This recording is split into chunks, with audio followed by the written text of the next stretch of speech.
चार दिन पहले इसमें टीका में जो अंत में परिशिष्ट दिया है उसमें स्याद्वाद अधिकार में आत्मा की अनंत शक्तियाँ हैं, उसमें से 47 शक्तियों का स्वरूप टीकाकार आचार्य ने बताया है। उसमें 22 नंबर की अभिव्यक्त शक्ति है, उसको स्थापन स्वाध्याय कर रहे हैं। देखो, सकल कर्मकृत ज्ञातृत्व माद अतिरिक्त परिणाम अनुभवों प्रात्मिका अभोक्तृत्व शक्ति, ये है।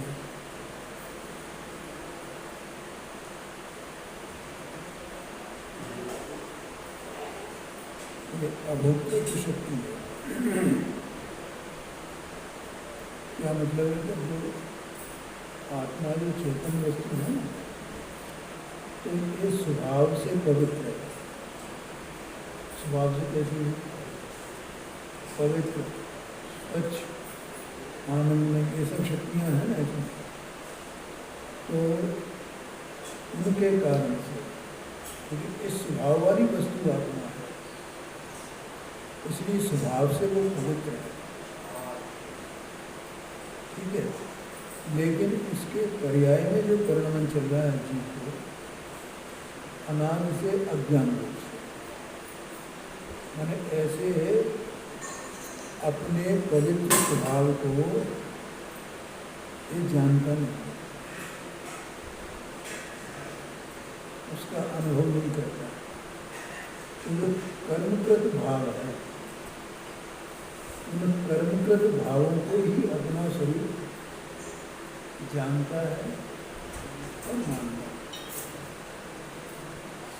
वस्तु स्वभाव से वैसे नहीं, तो जो वस्तु के जो स्वभाव है, स्वभाव का जो शक्तियाँ हैं, उनका स्वरूप यहाँ चल रहा है। तो वास्तव में इस चैतन्य वस्तु में रागादित करने की योग्यता है कि नहीं है?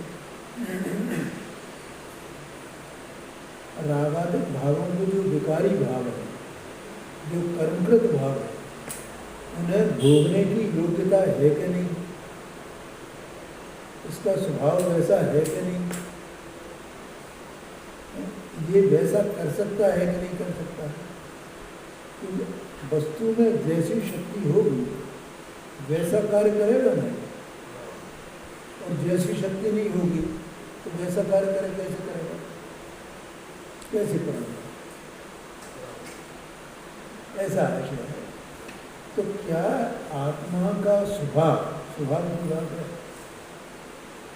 वो राग को भोग सकता है, सुख दुख को भोग सकता है, परद्रव्य को तो भोगने की बात ही नहीं है। ऐसा आपने पढ़ा था ना, चाहिए 3 व्यक्ति, परद्रव्य को भोगने की तो, क्योंकि परद्रव्य की सत्ता और स्वसत्ता एकदम न्यारे में आती, इसलिए हाँ जी, एक ही बात है। भ्रमित है और मिथ्या जो है एक ही बात है।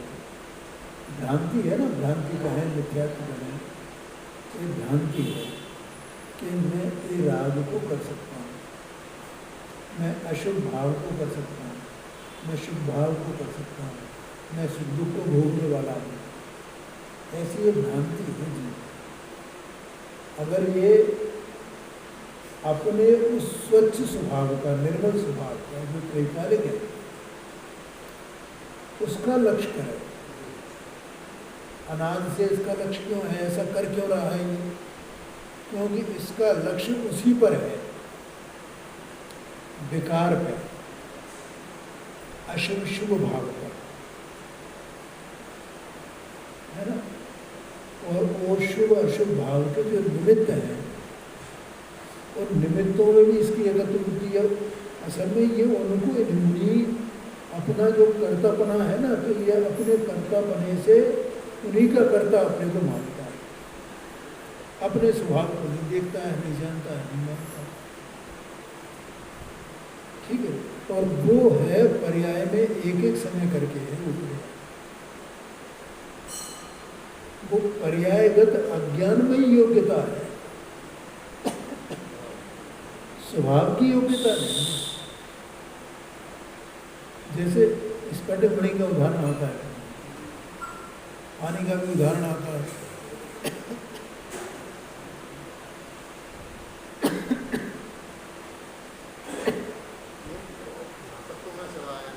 हाँ जी, हाँ जी, हाँ जी।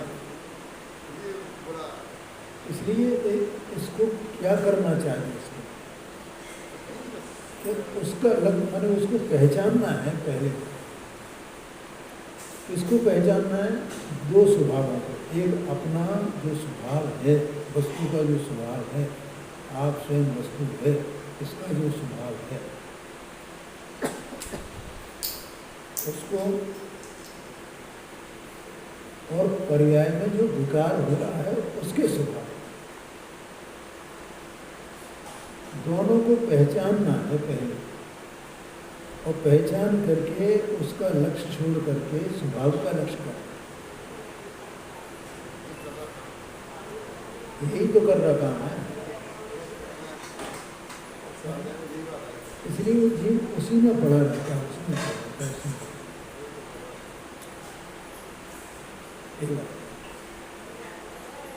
तो अगर संसार से छूटना है, राजवेश के भावों से छूटना है, अपने अतीन्द्रिय आनंद को प्राप्त करना है, तो एक कार्य तो करना पड़ेगा।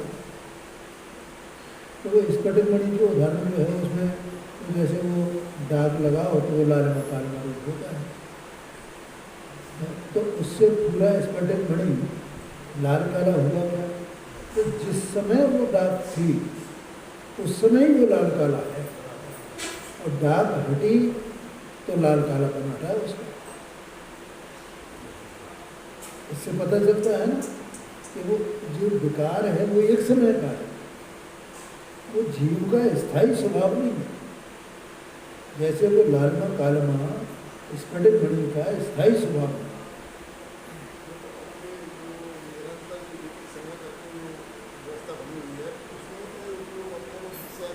वो धारावाही है ना, एक एक समय करके, और इसके अज्ञान के कारण से है, क्योंकि वो एक एक समय का है तो पलट जाए, लेकिन वो पलटेगी कब? जब इसको स्वयं को पलटना हो।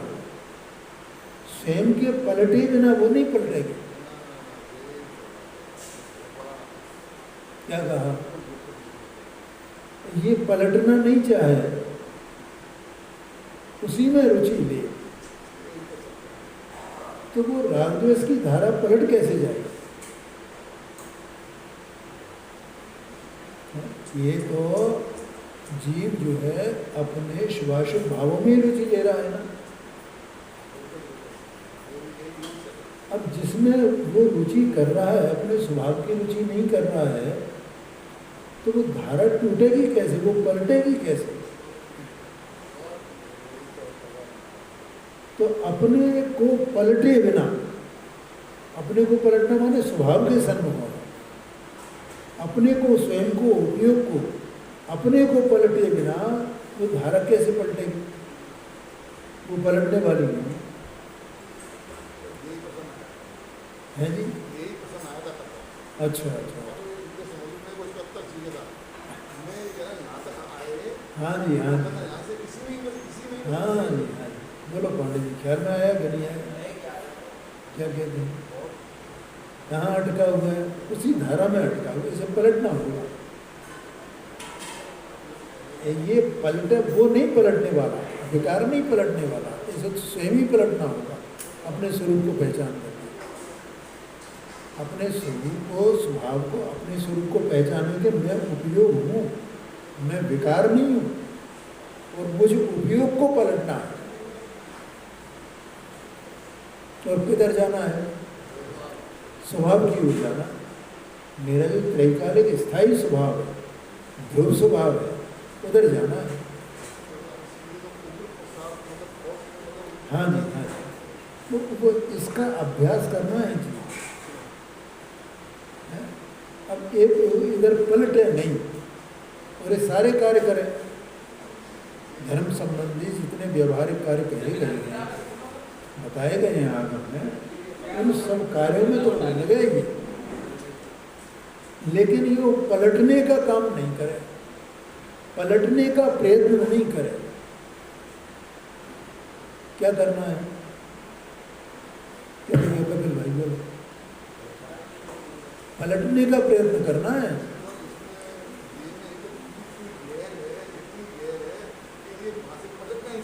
हाँ जी, हाँ जी, देह में वास्तव में तो वो राग में एकत्र होती है, उसको अपना स्वरूप मान कर। देखो देह में भी कुछ नहीं है भाई, इतनी बातें तो समझ में आती है ना, क्या कि देह मनवाणी, ये तो इतनी, देखो ये तो बिल्कुल प्राइमरी की चीज़ें हैं। ये आत्मा भिन्न है और देह मनवाणी भिन्न है, स्त्री पुत्रादि भिन्न है, नहीं है भैया। और आत्मा की सत्ता न्यारी है, तो फिर कर रहा काम क्या है? इससे भिन्न है, इससे भिन्न है, इतना तो कोई बात नहीं है। और इसमें भी जो एकत्व बुद्धि जो पड़ी हुई है ना, वो भी इसके पलटे बिना नहीं होगी, तो दोनों काम एक साथ होंगे।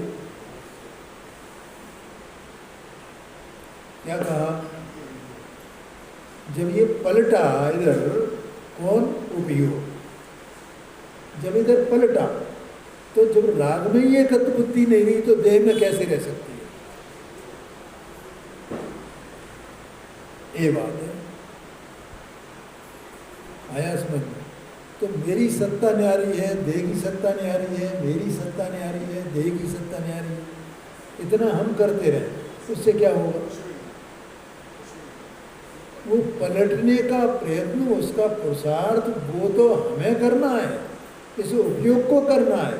देह कुछ नहीं करने वाली है, कर्म भी कुछ करता नहीं है, कर्म के भरोसे बैठे रहे तो भैया ये कर्म का हृदय जब बंद होएगा ना तब हम करेंगे। अरे भैया इसका तुमने विचार किया, ये कर्म का उदय मंद ही है बस। क्या कहा? क्योंकि इस मंद उदय के बिना तुम्हें ये विचार आ ही नहीं सकता। भैया कपिल भाई, हाँ जी, हाँ तो है, ये तो भारी कमजोरी है। क्यों भैया? तो लिखा है ना हाँ पंडित जी ने उसमें, ये तो भारी कमजोरी है, तो उपयोग नहीं टिक पाता। मैंने उपयोग टिकने की बात पहले, तो टिकने की बात तो बाद की है भाई। वो उपयोग वहां से हटते ही नहीं है, टिके तो तब जब वो हटे वहां से। ये अपना प्रयत्न करे इधर का।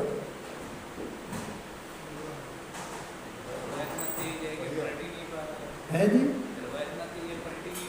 हाँ टिकेगा तो 5वें 6वें गुण स्थान में, 7वें गुण स्थान में टिकेगा। अभी तो पलटने के ही लाले पड़ रहे हैं। आया समझ में? ये बात है। हाँ जी, क्या चीज? हाँ हाँ जी, देखो मैं बता रहा हूँ ना, जैसे वो ये उपयोग पलटा तो किधर जाएगा भैया? इसकी कोई दिशा है, 4 दिशाएं नहीं है, 10 दिशाएं नहीं है इसकी उपयोग, या तो स्व की ओर या पर की ओर। तो जब स्व की ओर पलटा तो वहाँ पहली बार पर्याय में विकार नहीं रहा। सूक्ष्म राग की बात अलग है,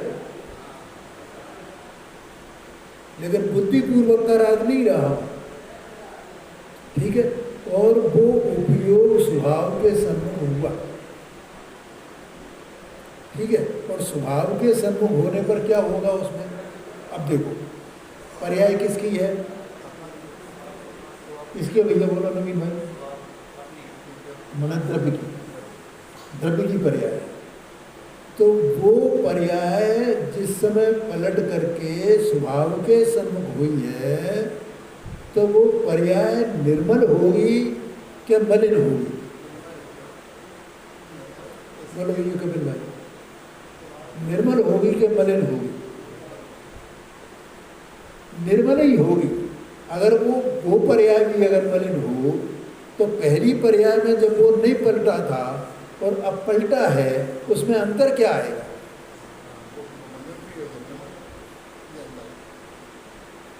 नहीं, अगर ये उसमें निर्मलता नहीं हो, मान लो कि साहब ये स्वभाव के सन्मुख तो हुआ और इसमें निर्मलता नहीं हुई, कोई ऐसा माने, तो पूर्व दशा में वर्तमान दशा में अंतर क्या रहा? क्या कहा? तो अंतर आया कि नहीं आया? अंतर आया। तो अंतर आने पर क्या होगा कि पर्याय निर्मल, गुण निर्मल और द्रव्य निर्मल। और भाई द्रव्य गुण पर्याय तो इसी के है ना, और तो इसका कुछ नहीं है।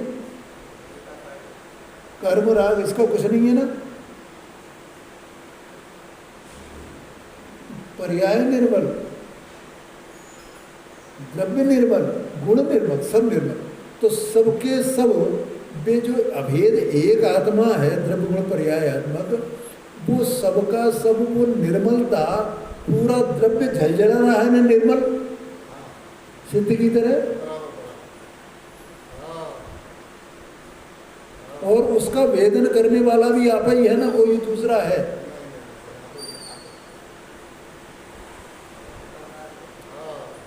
वो पूरा का पूरा एक साथ निर्मल निर्मल निर्मल निर्मल निर्मल।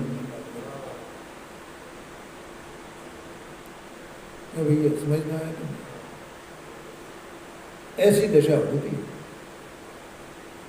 है। तो ऐसी दशा होने पर फिर उसे अपने स्वरूप का, चूंकि वेदन करने वाला तो आप ही ना, कोई दूसरा तो है नहीं, अपने स्वरूप का स्वाद आया ना उसे। और उसी समय सुपर प्रकाशक ज्ञान के कारण से उसी समय हुआ है, बिल्कुल उसी समय इसने पलटी मारी और उस समय सुपर प्रकाशक हुआ ज्ञान। आया कि नहीं आएगा? ऐसा वो एक साल हो गया है, एक साल हो गया, एक साल। अब वहाँ देह मनमानी का आश्रय, कर्म का आश्रय, राग का आश्रय कुछ है? कुछ भी नहीं है। ऐसी निर्मलता को वर्णन करता है। जब वहां से बाहर आया तो फिर जानेगा क्या नहीं जानेगा इसको? और उसको किसकी रुचि हुई? आत्मा की रुचि होगी, अपनी रुचि होगी। इनमें सब में थकान है। रागादि भावों चाहे कितने से कितना ऊंचा पुण्य हुए, वो सब क्या लगेगा उसे? ये सब थकान है, ये सब दुख है, ऐसा लगेगा। उससे सिद्ध होगा कि मैं तो अपने में ही रहने वाला हूं, मैं ये राग करने वाला नहीं हूं, मैं इस राग को भोगने वाला नहीं। कैसे सिद्ध है? इससे सिद्ध है। बोलो समझ में? जब मैं राग करने वाला नहीं, जो मेरी अवस्था में होता है, जब मैं राग को सुख दुख को भोगने वाला नहीं, जो सुख दुख मेरी अवस्था में होता है, तो इस सुख दुख के और राग के जो बाहरी निमित्त हैं, उनका मैं कर्ता भोक्ता कैसे हो सकता हूँ? उनका तो वो कर्ता भोक्ता है ही नहीं है जी। आया कि नहीं आएगा?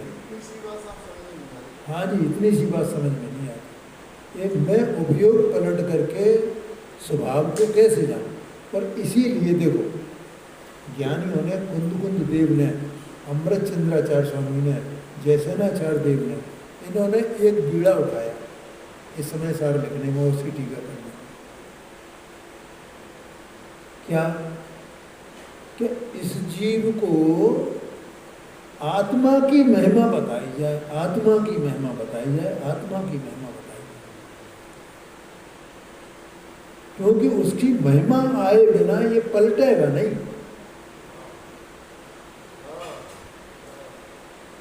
क्या नहीं आए भैया, समय सारणी में कहाँ क्या है सब? समय सार की महिमा बताइए। है पहले नंबर की गाथा से शुरू किया, दूसरे नंबर की गाथा में लिया कि आत्मा अपने में परिपूर्ण है, अकेला है, निरालंब है, भव्य स्वरूप है, एक अनंत द्रव्य, अनंत पदार्थ इस लोक में है, तो भी ये टंकोत्कीर्ण की भांति अपने में ही रहता है, पर कोई स्पर्श भी नहीं करता। ऐसा इसका स्वरूप है। इतनी महिमा बताई क्या नहीं बताई? फिर आगे बढ़े तो 6वीं गाथा में कैसी महिमा बताई, 7वीं गाथा में कैसी महिमा बताई, किसकी बताइए महिमा? नहीं है पंडित जी, 6वें क्या है? आप प्रमत्वी नहीं है, अप्रमत्वी नहीं है। अरे हम प्रमत्त अप्रमत्त नहीं पढ़े हुए हैं, अनाज से पढ़े हुए हैं। फिर कहा ये दर्शन नहीं है, ज्ञान नहीं है, चारित्र नहीं है, कुछ नहीं है।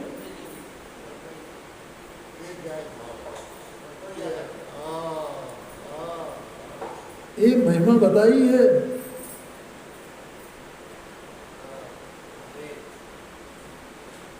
आया क्या नहीं? जहां देखो तहां पूरा उसमें समय सारणी ग्रंथ में आत्मा की महिमा, आत्मा की महिमा, आत्मा की महिमा। अरे आत्मा की महिमा माने तेरी महिमा भाई, किसी और की महिमा है ये? लेकिन हमें महिमा किसकी है? किसका जोर पड़ा हुआ है हमें?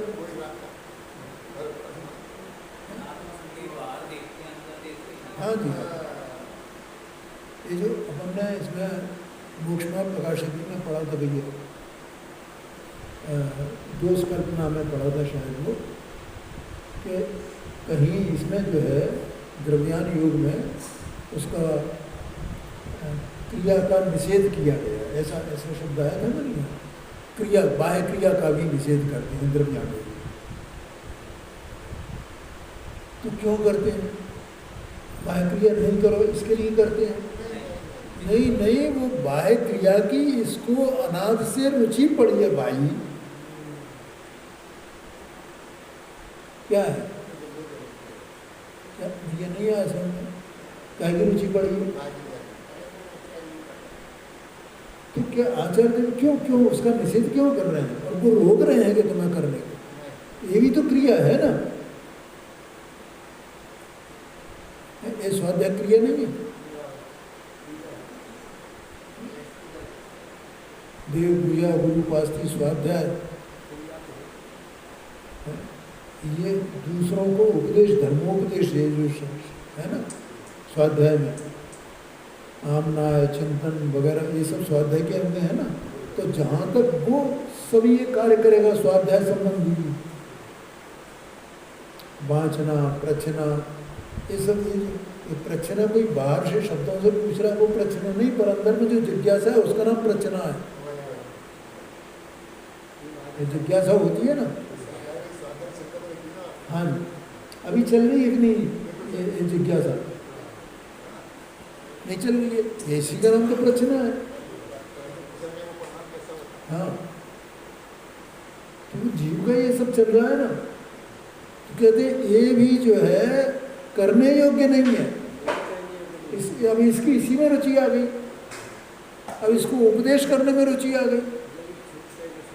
अब मैंने ये सीख लिया, अब मैं दूसरों को बताऊँ, अब मुझे सीख लिया, मैं दूसरों को बताऊँ।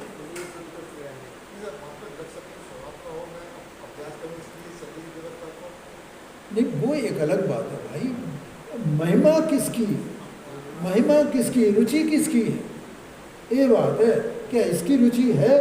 अगर वो उसकी महिमा नहीं है और इसी की रुचि एकांत पड़ी हुई है तो भैया फिर दिल्ली अभी दी है। इसलिए वो महिमा की है आत्मा की। लोगों को बड़ा वो लगता है ये तो आत्मा की बातें करते हैं, गुरुदक्षिण में आत्मा की बात है। क्यों की? जीवन भर में उस क्रियाकांड की महिमा क्यों नहीं? क्योंकि इस जीव को आज तक अपनी महिमा आई नहीं है। 11-12 नंबर का भी भावार्थ लिखा है ना पंडित जी साहब ने, जयचंद जी साहब ने, उसमें ये लिखा है उन्होंने कि इस जीव को अनाज से व्यवहार का ही पक्ष है, शुद्धने का पक्ष तो इसे आया ही नहीं है आज तक। शुद्धने का पक्ष नहीं आया है। पक्ष माने क्या? पक्ष माने कि मैं ये मेरा कार्य क्या है और मेरा कार्य क्या नहीं है, ऐसा जानने में आना, और यही मुझे करने योग्य है और ये कार्य करने योग्य नहीं है। उसको करना नहीं छोड़ेगा, क्योंकि वो तो सब साधन है इसके। क्या करने योग्य है? आत्मा में लगने योग्य है। ये करने योग्य कार्य पलट करके स्वरूप का आचमन करे, स्वरूप में निमग्न हो, लीन हो, अपनी निर्मलता को प्रकट करे, और निर्मलता प्रकट हो तो उसकी वृद्धि का प्रयत्न करे। ये इसका कर्तव्य है। आया कि नहीं आया? ये कर्तव्य नहीं है। वो तो करेगा ही, नहीं करे ऐसा कैसे हो सकता है? जो व्यक्ति, जो जीव ऐसा मान करके कि मैं तो यही करूंगा और ये सब छोड़ दूंगा, तो उसने आत्मा का द्रव्य गुण पर्यायात्मक स्वरूप समझा ही नहीं है। उसने कर्म की संबद्धता जीव के साथ अनादि से है, इसको समझा ही नहीं है। कर्म की शक्ति को समझा नहीं है। निमित्त निमित्त भाव को जाना नहीं है उसने। क्या कहा? नहीं है भी ये समझना। उसने निमित्त निमित्त भाव को जाना नहीं है, कि भैया कर्म जब तक बैठा है उसके उदय के निमित्त से विकल्प होंगे ना, तो वे विकल्प कैसे होने चाहिए? पाप क्यों होने चाहिए? अगर ये तू ये नहीं करेगा, ये छोड़ देगा, तो कौन से विकल्प होंगे? और वे हुए बिना तो रहेंगे नहीं विकल्प। तो विकल्प हुए बिना रह जाए, ऐसा हो सकता है? अभी तो नहीं, मुझे तो आत्मा की और मुझे ये कुछ नहीं करना। इसका नाम क्या है? इसका नाम निश्चयभास है। भाई तू कहाँ बैठा है? अरे तेरे विकल्प हुए बिना रहेंगे नहीं है? और तेरा आत्मा में आत्मापन प्रकट हुआ नहीं है, और तू इसकी उपेक्षा करता है। निश्चयभास में और क्या दिया? ऐसा है।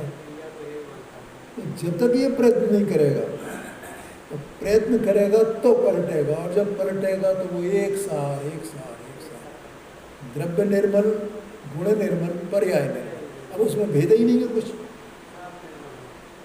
भेद है कुछ? ऐसी वो पर्याय अपने को अभेद देखती है, सामान्य देखती है, एक देखती है, निरालंब देखती है। ये मेरा स्वरूप है, देखने वाली तो पर्याय है।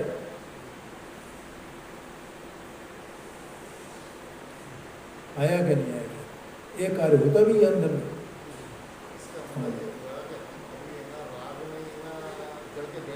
हाँ जी, वो उसी चीकट में पड़े हैं। समझ में आया? तो यहाँ अभोक्तृत्व शक्ति ये चल रही है। देखो गुरुदेव शिखा बन के पढ़ते हैं, पर वस्तु इसमें लिखा है, 3 बोल तो कल अपन परसों पढ़े थे, उसके आगे का है इसमें, पर वस्तु का उपभोग आत्मा को नहीं है। ये बात हो गई, क्योंकि आत्मा अपने स्वचतुष्टय रूप है और पर वस्तु अपने स्वचतुष्टय रूप है। जिस प्रकार शरीर, स्त्री, भोजनादि अनुकूल संयोगों का उपभोग आत्मा नहीं करता, इनका तो उपयोग कर ही नहीं सकता है, उसी प्रकार ये अनुकूल संयोग तो पुण्य के उदय से मिलने वाले, और प्रतिकूल संयोग पाप के उदय से मिलने वाले। तो शरीर में रोग हो जाना है ना, या और कोई व्याधा आ जाना, एक्सीडेंट हो जाना, ये सब काय के वजह से होता है? पाप के वजह से होता है। तो पाप के वजह से शरीर की अवस्था हुई, तो क्या ये जीव भोगता है उसको? उस शरीर की अवस्था को नहीं भोग सकता है। ये कहना है इत्यादि प्रतिकूल संयोगों को भी आत्मा नहीं भोगता है। ये क्यों मानता है कि मैं भोगता हूँ? और फिर उसका जो कारण है ना कर्म, उसको कहता है मैं ये कर्म को भोगता हूँ, कर्म के फल को भोगता हूँ।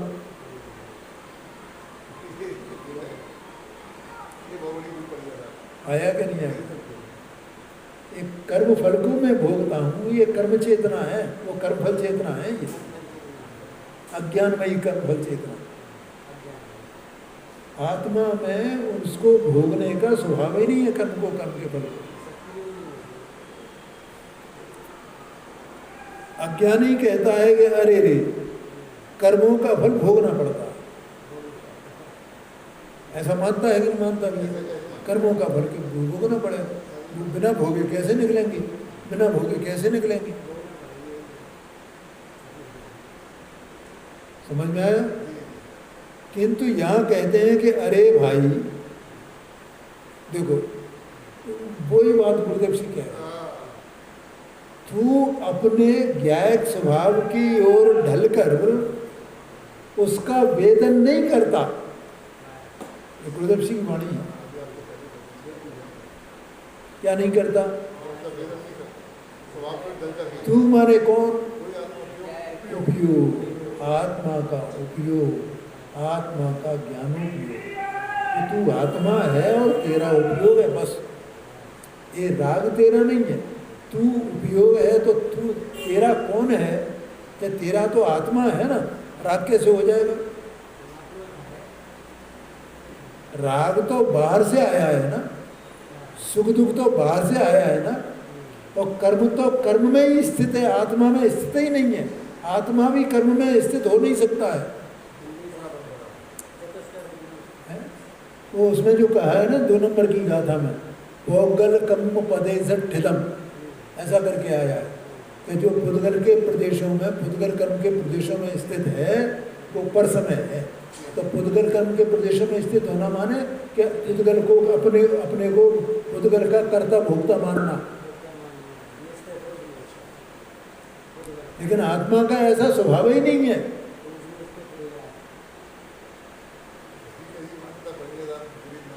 बोलो भैया कबीर भाई, शांति से समझना है। ये तो समझ लो कि भव का किनारा निकट आ गया है अपन लोगों को, तो ऐसी बात सुनने को मिलती है। हाँ जी, हाँ जी।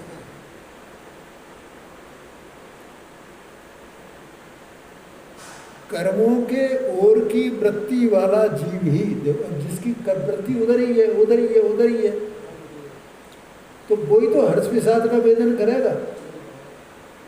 और जो स्वभाव की वृत्ति होगी इधर देखेगा, तो वो सुख दुख का वेदन कैसे करेगा? अरे उसे सुख दुख उत्पन्न होने वाला ही नहीं है। वो तो अपने अतीन्द्रिय आनंद में, अतीन्द्रिय आनंद में, अतीन्द्रिय आनंद में। अभी बताया ना 1 साल हुआ नहीं आया समझ, 1 साल हो गया, 1 साल हो गया, तो 1 साल हो गया। तो आत्मा अतीन्द्रिय आनंद में वस्तु है ना, त्रिकाल। तो गुण भी उसका जो सुख स्वभाव है, आनंद स्वभाव है उसका, तो त्रिकाल ऐसे ही है ना। और वर्तमान पर्याय भी ऐसी है ना, क्यों? वो तो उसी के आश्रय से उसमें ही है। 1 साल है ना पूरा का पूरा, तो इसको काय का वेदन होएगा? अतीन्द्रिय आनंद का वेदन होएगा। वो कर्मजन्य जो सुख दुख है उसका वेदन ही नहीं होएगा उसे।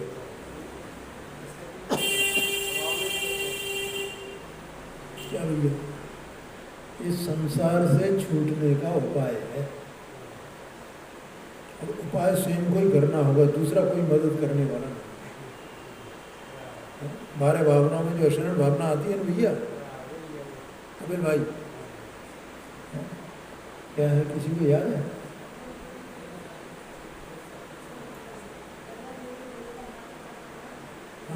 उसी में है ना। दलगढ़ देवी देवता मात पिता करवा यही है ना अशरण भावना।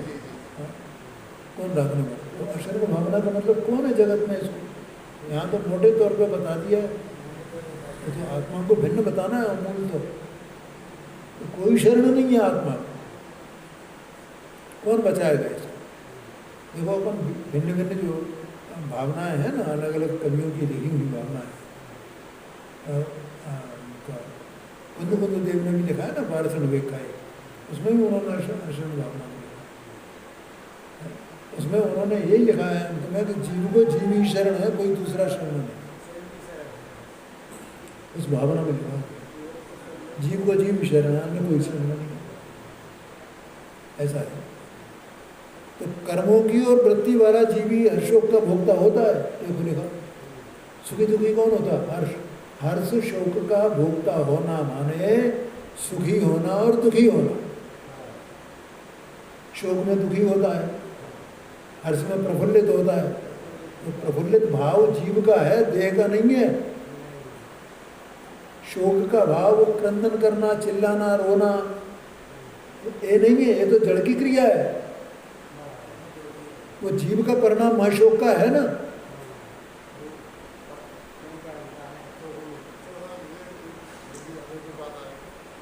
है जी, हाँ जी, हाँ। नहीं तो वो उसके सम्यक ज्ञान है ना, उसके तो सम्यक ज्ञान को सबको जानता है कि नहीं जानता है?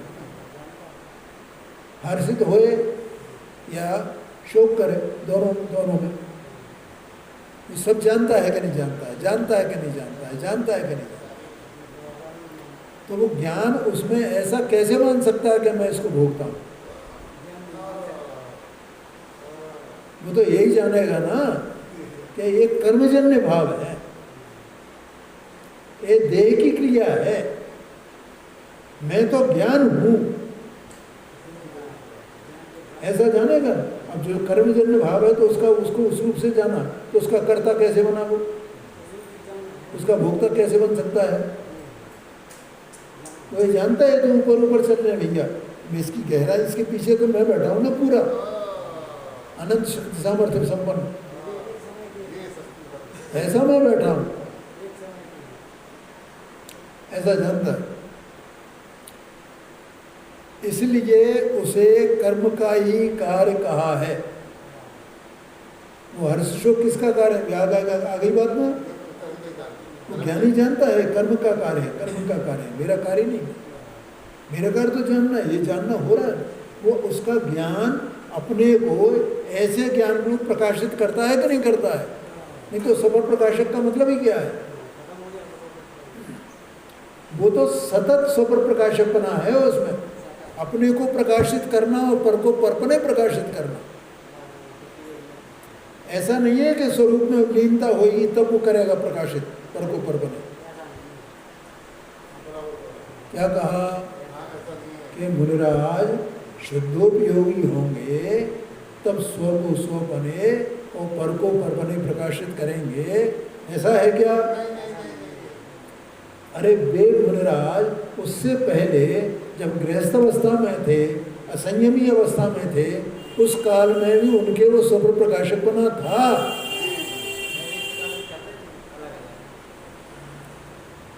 आया समझ में? ज्ञान नहीं तो फिर सम्यक ज्ञान का अर्थ क्या रहा? फिर सम्यक दर्शन का अर्थ क्या रहा? बोलो, समझ में आया कि नहीं? अर्थात इसलिए उसे कर्म का कार्य ही कहा है। इसका मतलब ज्ञानी उसे कर्म का कार्य ही मानता है, श्रद्धता है, वो उसे उसका श्रद्धान है। तो सात तत्व का श्रद्धान कहा जाता है ना, तो सात तत्व के श्रद्धान में ये अजीब का कार्य ऐसा नहीं जानता है क्या? भाई साहब, ये शास्त्र से पढ़ लेने से कि मुझे शास्त्र का श्रद्धान हो गया है, ये श्रद्धान नहीं है। ये लोग ये कहते हैं साहब आपको सात तत्व का श्रद्धान नहीं है, आपको सात तत्व का श्रद्धान नहीं है।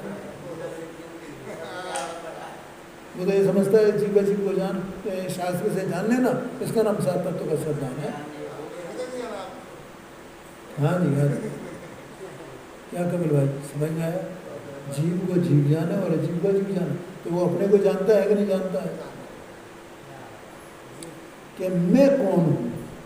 तो अपना द्रव्य, अपना गुण, अपनी पर्याय जो निर्मल निर्मल निर्मल निर्मल एक सार एक सार एक सार एक सार एक सार, तो उसको जान रहा है कि नहीं जान रहा है? और उसमें अपनापन कर सकता है? वो उसको अपना कह सकता है?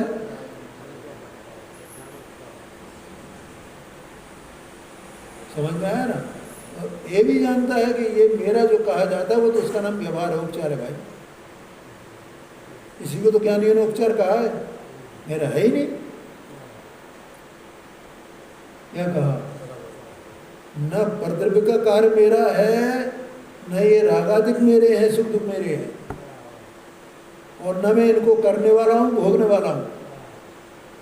ऐसा वो ज्ञान एक सार हो करके प्रकाशित करता।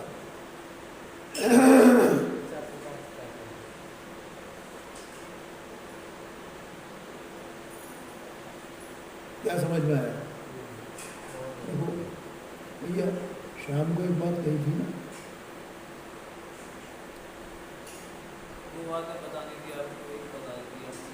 हाँ, तो वो हाँ सम्यक दर्शन, और क्या बोला था मैंने?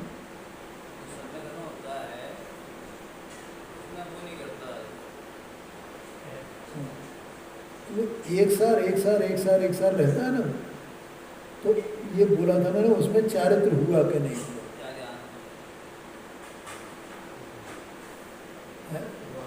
वहाँ चारित्र हुआ क्या नहीं हुआ, ये मैंने बोला। तो उसको कैसे बोला था मैंने? चारित्र हुआ क्या नहीं हुआ, याद भूल गई। नहीं वो उसमें, हाँ बता दो क्या है कि ये बात थी, उदासीनता। एक वो उदासीन है कि नहीं उनसे, जो परद्रव्य हैं, प्रभाव हैं, उनसे वो उदासीन है कि नहीं है, ये बात है। वो जो ज्ञान है, अब वो ज्ञान पूरा द्रव्य ज्ञान, गुण ज्ञान, पर्याय ज्ञान, इसका मतलब द्रव्य ज्ञानी, गुण ज्ञानी और पर्याय ज्ञानी, इसी का नाम तो ज्ञानी होना है। तो वो जो ज्ञानी पर्याय है, वो ज्ञानी पर्याय माने ज्ञानी, वो परद्रव्य से उदासीन है कि नहीं है? उनको करने वो हो रहे हैं, लेकिन उनको करने में उसकी रुचि है, उस राग में रुचि है, उसे अशुभ भाव में रुचि नहीं लेकिन शुभ भाव में रुचि है, उससे उदासीनता है कि नहीं है? इसका नाम वैराग्य भाव है। वैराग्य वो चारित्र है। हाँ जी, हाँ जी भैया बोलो, समझ में आया कि नहीं है? कि चौथे गुणस्थान बढ़ती जीव को वैराग्य है कि नहीं है, वो चारित्र होता है कि नहीं? ओ ऐसा समझना, उसे विरक्ति है, वैराग्य भाव है जी। दूसरी बात ये जो एक सार है, एक सार रहता है ना, उसके आगे एक बात थी वो मुझे भूल गया, मैं याद आ जाएगी तो बताऊंगा। एक सार रहता है, एक सार है, समझ में आ रहा? उस एक सारता में ही, वो जो एक सारता है ना, उसमें ही पूरा मोक्ष मार्ग है। अब मोक्ष मार्ग में और क्या होना है? ये जो एक सारता है, वो एक सारता बनी रहना और उस पर्याय में उसकी वृद्धि होते जाना बस। लेकिन वो एक सारता का अभाव होगा क्या? नहीं होगा। वो एक सारता इसलिए मोक्ष मार्ग एक है ऐसा कहा गया। उसमें सम्यक दर्शन अलग, सम्यक ज्ञान अलग, सम्यक चारित्र अलग, उनका तीनों का क्रम पड़े या भी अलग अलग होए, ऐसा नहीं है।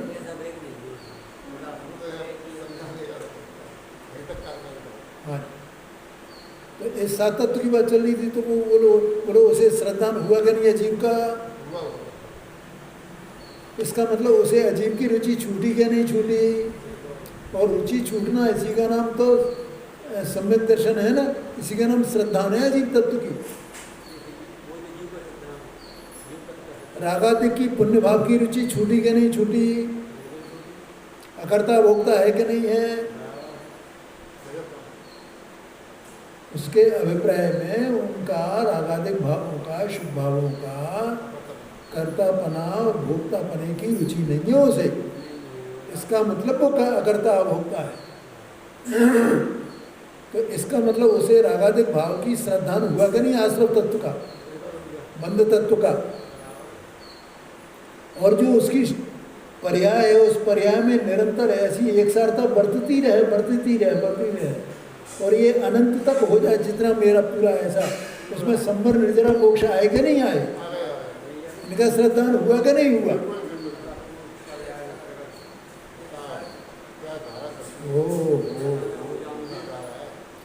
तो सात तत्व का श्रद्धान किसको कहते हैं भाई? इसका किसी खबर नहीं है। समय हो गया, आगे चर्चा करेंगे।